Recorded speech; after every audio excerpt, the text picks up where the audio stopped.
At just 17 years old, twin sisters from Somalia are at the front line of speaking out for refugees, but they're also making strides in the medical field. Tonight we take you inside the story of the Somalian twins. Dan Rascone joining us live. And Dan, why do these girls want to be doctors? Well, Mark and Chana, they say it's the best way they know how to help children from their homeland. But even though they were born and raised here in Utah, it hasn't been easy fitting in.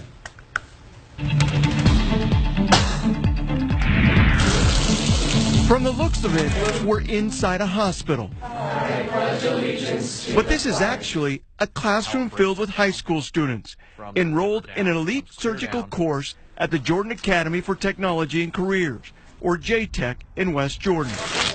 And two students 0.9 sodium chloride making a name for themselves. 1, 2, 3, 4. Asma Dahir and her twin sister Anissa, refugees from Somalia, who both have big dreams of becoming pediatric surgeons, so that one day they can return to their home country to help. It's just so sad to see that children, the ages of like newborns to like 5 or 10 years old, they have so many complications, physically and mentally. We need to embrace our children and grow our youth, because the youth are the new leaders. It was back in the early 90s when the girls' parents fled the war-torn country of Somalia and ended up in a refugee camp in Kenya. Their mother came to America first by herself after getting pregnant with the girls.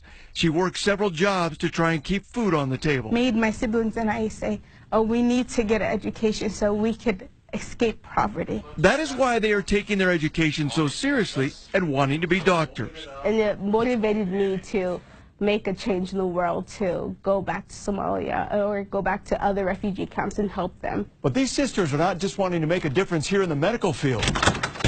No, they're also wanting to make a difference out here on the streets, letting their voices be heard in the refugee community. We need to stand together! At just 17 years old, the sisters have joined in several recent major protests in Salt Lake for refugee rights. As a Muslim, female, black refugee, I feel obligated to speak for my rights. I feel like it's crucial to let your voices be heard. The girls say people need to be educated about refugees. I've been treated really bad. I've been called a terrorist. I've had my hijab ripped off. I've been bullied. I've been harassed so many different ways because of my identity. It takes a mental and physical toll on me. And it's sad because Utah is my home. I was born and raised here. I didn't know anything else besides Utah. And to see that I am not safe in my own home, in my own backyard, it's just horrifying. People are afraid of the unknown. And I feel like if we speak up and share our voices, people will not have the ignorance that they have today. And the best way they know how to fight the battle is through education, so that one day other refugees can look to them for leadership. And we could create a solid foundation where we could educate and we could share our narratives and our stories. And I feel like that's crucial in this time. The sisters are not alone in their dreams of a better education. All their siblings are also wanting to go into the medical field. They hope to one day create a nonprofit organization to help kids from third world countries. For more on this story, go to our website, KUTV.com, click on features and inside.